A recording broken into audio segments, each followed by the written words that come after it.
Alright. Got some hazelnuts today. If you end up hearing my munching.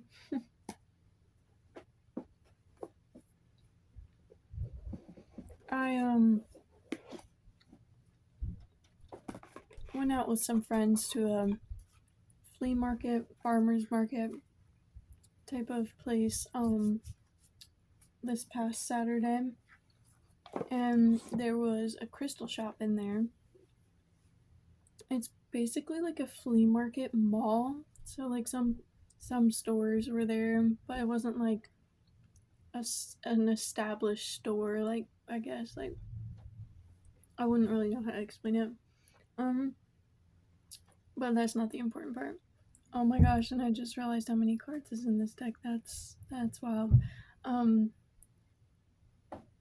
Point being, there was this crystal shop there. I'm being called to talk about this too, so I will. There were some crystals there that I picked up. Snowflake obsidian, something, I forget the name, but it was the oldest. It is the oldest fossil.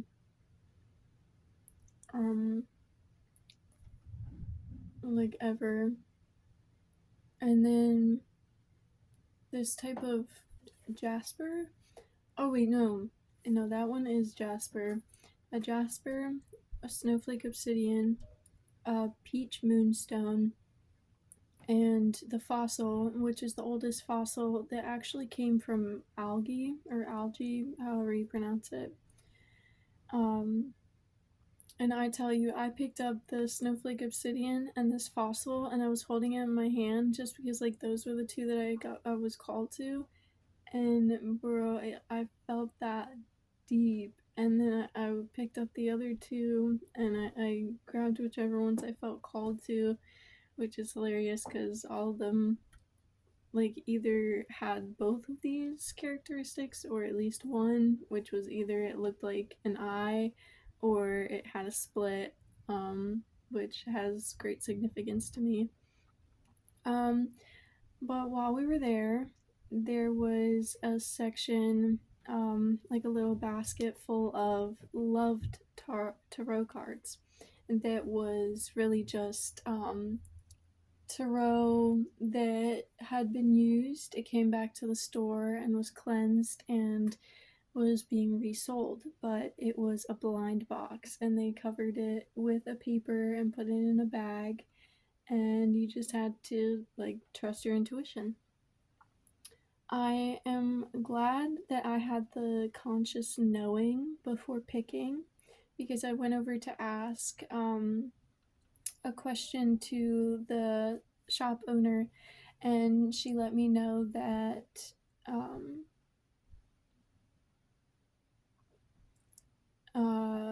that most of them, if I were looking to get any, were not tarot cards that day. It was decks of oracle cards. And I picked one up, and it actually wasn't, because the bag itself was kind of just like this white paper bag, and you can see through that. So most of them had another paper on the inside, which was like a color of some sort, like a construction paper kind of color, and that would stop the customer from seeing through the white paper bag. Um, but in one of them, there was no other piece of paper. So I saw through the white paper bag, and it said something about like karma. And then I looked it up and I was like, I mean, if that's what I'm called to, I'll take this deck, but I really feel like I'm moving away from karma. And I'm glad that I went with my intuition on this, and I even had confirmation from just randomly. I grabbed another deck that I felt pulled to. I was like, which one do I really feel pulled to? Because I could see this, and that's kind of why I picked it up. Like, it looked like old and raggedy, like it's been sitting there for a while. Like, on the paper bag on the outside, it says like the shop name, and on that one, it was kind of like washed away. Um, And so it caught my attention, but when I went into it with my intuition and really like was feeling out the energy, I picked up a different box. And I had both of them in my hand, and I was like, I don't know why I was meant to see this right now, but I don't know if it's like I was meant to get this one or if I was meant to get this one. And so I put them both behind my back, and I was like, well, I obviously know that this is my intuition calling me to this, but I can see this for some reason. And so I had asked my friend I was with, was like, left or right? She said left. And I said, your left or my left? And she's like, your left. It's just a goofy thing I had done. That was the first time I did it that day, but there were a couple other times I did it that day too. Um, and I wasn't ever going to allow anyone else to fully make that decision for me, but I wanted another like input at that time because I don't know, just make it fun. I'm hanging out with my friends, like have them put a little of their input in. Which it was nice because it was kind of just like something that like went by in the conversation. It wasn't like a huge deal at the time. Like I was like, "Oh my god, you said that. Yes, that's so great." Like no, but it was nice to have that like subtle subconscious thing that just went through the conversation of her making sure that I went with my intuition on it. Um so long story to the end of the beginning, I picked the one that I went with my intuition with rather than the karmic deck.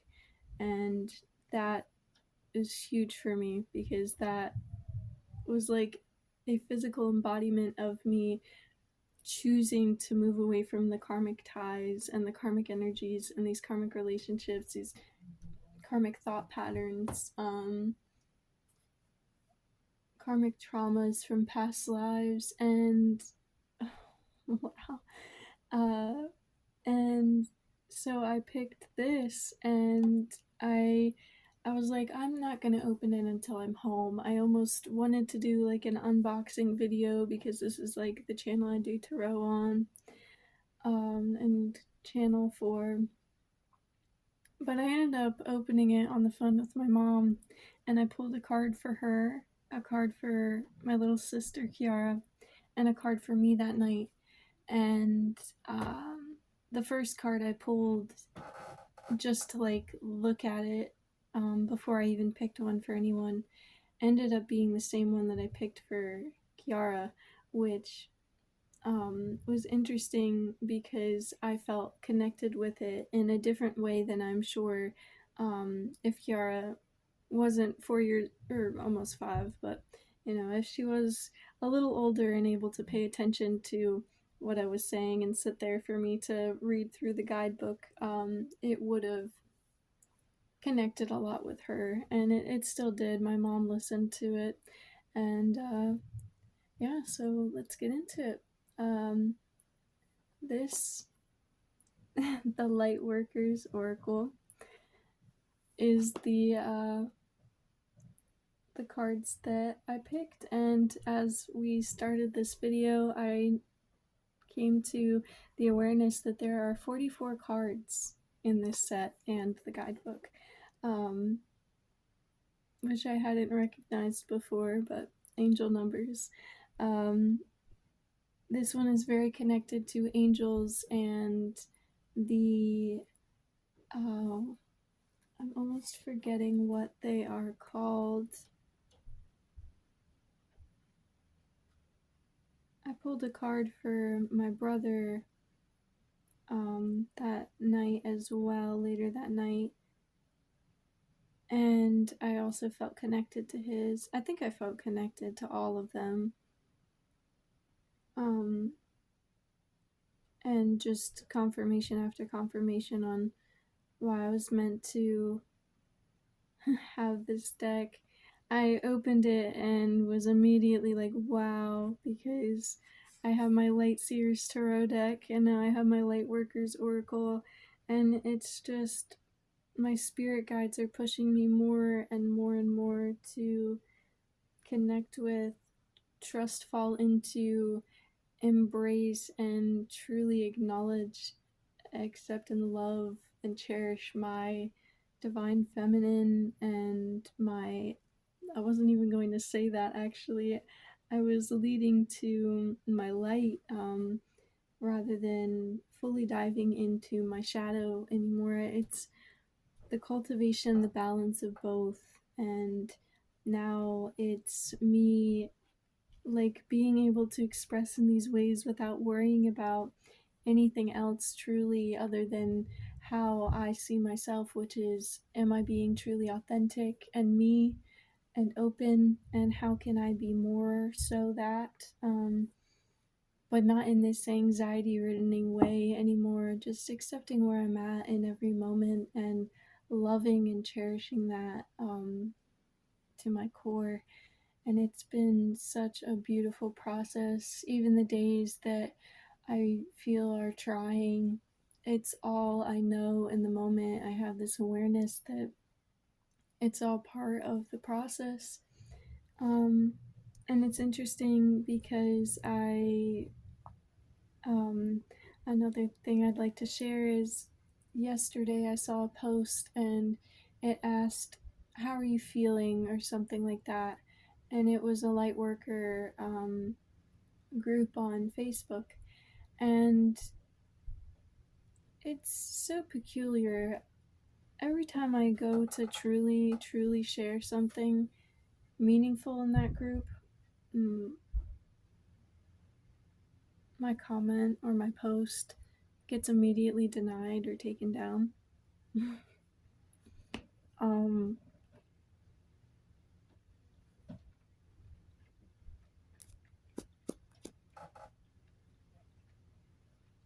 and it's not even that it's been read and declined, it's declined immediately as soon as I hit the post button. So it's been really making me feel like it's the same way that my uncle was censored when he was making his YouTube, and he would get into really deep parts of things, and then for like weeks straight he wouldn't be able to post anything or things of the like. Um, and maybe I'll make another video after this going into that because I'd like to read what I wrote, um, rather than try to paraphrase it. But I actually shared, and it felt like a blessing to have that door open for me to share there.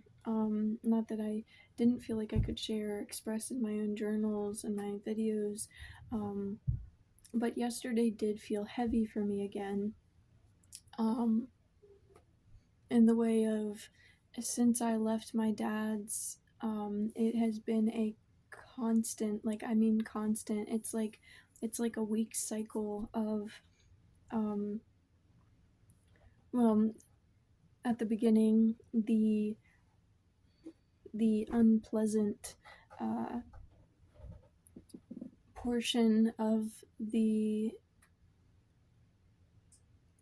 unpleasant portions of these phases of this repeated cycle right now, of this rapid remembrance and cultivation back to my true roots, um, and connections, um, had been longer periods to start out, because I would focus on it and I would sit in it. And that was as I've grown through that and, been so reminded to release and move forward and release the shadow and move more into the light and truly balance that in a deeper way.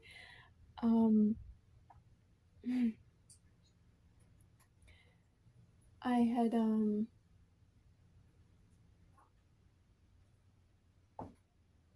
it had, it has been a cycle of this coming into my awareness, or feeling the energy of basically going up in the levels, going back to my dream of going to a higher vibration. And then it would be okay, I just went through going to the higher vibration from the first cycle, or making the move out of my dad's, so on and so forth. And by making that step into that higher vibration, then all those demons and parasites and things would come to the surface to be faced again. So there would be those few days, or at the beginning, almost a week or so, where it would feel very uncomfortable, and I'd be not even necessarily facing things, but at the same time, things would come up to be released, and there would be a situation that would remind me of things, and words can't really put this to justice. It is such a deep feeling in my energy and in my body and in my mental state. Um, I'm so grateful to feel the peace that I do through these cycles, and it really feels like the spiral, because like I said, like with having it feeling like it was a longer cycle at the beginning, it's like the big circle at the bottom, and as it's going up, it's been a shorter and shorter cycle, and it's just this rapid growth up to the point. um and I feel like if I'm not at the point, I am right there, right at the cusp. And I don't believe I'm at the point, but I think that a lot of cycles have come to a close that no longer serve me, and that this is just the cycle that is just so beautiful. All of them were, all of them are. Just I can feel this bringing me to the cusp of, or that I am at the cusp of, and this is bringing me to my true existence, like helping me to see who I really am, that I've been hiding, that maybe some other people have seen, but that I'm truly embodying and bringing to life. And it just makes me endlessly grateful for everything. Um, so, with that, yesterday felt like one of the days where I had just closed out some cycles through this weekend, which I don't feel like I need to share right now. There's no reason to. Although I will say, just trust yourselves in every moment, even if you feel like you've made a mistake. Take the corrective action and know you are still worthy of all the same love and confidence and sacredness that you are when you make the right decisions, as you do when you make the mistakes. And shout out gratefulness to my mother again, because when I called her crying because of a mistake I had made, it threw me back into a mental space that I had been when I had been making that mistake so constantly that it was abusive to myself. But this time it was just a mistake that I can release, and that final closure of that space, that mentality, those karmic cycles, those karmic thoughts. And she reminded me, because when I make those mistakes, I feel like I'm not worthy to sit in my sacred space. I'm not worthy to come into my bed and just be feeling at ease and peace and tranquility, because of the chaos that ensues, the nervous system reaction, the nervous response to all of these things. And again, helping me to reset my nervous system and relax into my true being, and acknowledge the fact that this mistake does not make me. This mistake, I'm almost hearing that this isn't even meant to be called a mistake. Um, this learning curve um, was exactly what I needed to be able to have closure with these ideas, thoughts, patterns, actions, ties, pulls to impulses, and just fully, even more so, immerse and deep dive into my intuition and um, mm, my intuition and my knowing, all my clear senses. Because before I made this decision, I had all the intuition speaking to me, and it was like I was a kid again. When I used to feel sick going into rooms, homes, places that I had no logical reason to think or know that there was going to be a bad situation reaped from that space. But there was this deep knowing in my intuition and myself that there was going to be something unpleasant, something I could walk away from. And I was never able to listen to my intuition in those moments because it was places that, as a child, you just had to listen and obey and go to these places. Um, but it took me back to those feelings, and so much so that I felt physically ill in my stomach, and there was a migraine coming on. Um, but I still went ahead and made that decision anyway, that learning curve. And the crying that happened afterward was that final release. But being in that healthy relationship with my mom, that she reminded me it's okay to be in, not even just okay, that I should go into my sacred space because I am still like worthy of these things, of these unconditional love, etc. And I'm putting more words into it now than she did at the time, but she basically just reminded me that I should go into my sacred space, and that it's one speck of my life, that she didn't belittle what I was going through, but reminded me that, like I said, it doesn't make me who I am or where I'm at by one choice in a day, out of a week, out of years, out of months in a year, and all the intention that I'm putting into everything else. And it was a decision that, even though I had all that intuition telling me no, and I still went ahead and made that decision, I then backed out partway through. I was like, no, this is not for me. This is not what I'm meant to be here for. This goes against every other intention that I have. It goes against my intuition. And yes, so that closing out, that final reminder to never go against that true knowing within myself. And so yes, that learning curve was a blessing, and it doesn't affect me in any negative way anymore. Like, it wasn't a permanent decision. um, so with those closing outs of cycles and such through the weekend,